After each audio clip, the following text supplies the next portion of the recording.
my name is Debbie Harper. I'm the Senior Curator of Education here at the Winterthur Museum. And where we are right now is in the Pont Dining Room. This was the dining room that the Pont family actually used when they lived at Winterthur. So had you been a guest of theirs in the 1930s or 1940s, this is where you would have taken lunch and dinner.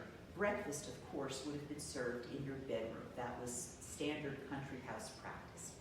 But when you came in for lunch or dinner, the table setting for both meals would be entirely different and always started with the flowers. Whatever flowers Mr. DuPont chose to go on his dining table could not appear anywhere else in the house that day. They were exclusively for the dining room. And then after he decided what flowers he would use, he and his butler would go down to the china room where he kept over 50 sets of antique dishes that he used on this table, and he would choose dishes and glassware and linens that he thought really complemented the flowers. His linens were all custom made for him by Marshall Fry of New York, and so we have some very intriguing color combinations, since typically when he got new dishes, he would order new linens to correspond with them. The food that you ate at this table, with the exception of seafood, pretty much all of it came from Winterthur, from the estate. And so this was the ultimate in farm-to-table dining. You knew exactly where your food came from. So while you're enjoying this meal, of course, it is presided over by none other than George Washington. So we have many historical references in this room.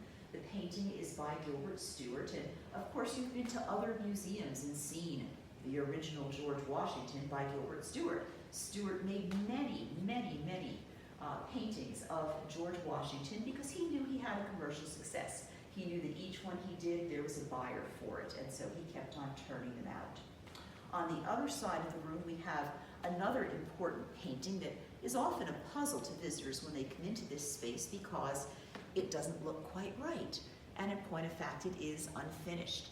It shows the preliminary negotiations for the signing of the Treaty of Paris in 1783.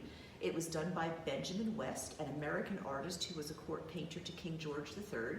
And you can see the American delegates are in a state of semi-completion. The English delegates over on the far right are blocked in, but for reasons we're not quite certain of, West never finished the painting. On the sideboard nearby, you see another interesting and unusual object would be the pair of knife urns. These are just very fancy knife boxes for people to store their cutlery in. And then also on the sideboard, one of Winterthur's great treasures is this set of 6 matching tankards made by the patriot dentist Paul Revere. They were commissioned for a church in Brookfield, Massachusetts. Obviously, to give silver to a church was to give money to a church.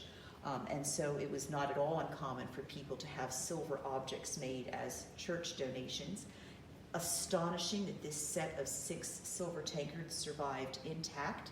And as I mentioned, one of our great treasures and something you will not see anywhere else. So I do hope that you can come back to Winterthur soon when we reopen and enjoy gazing upon these treasures yourself.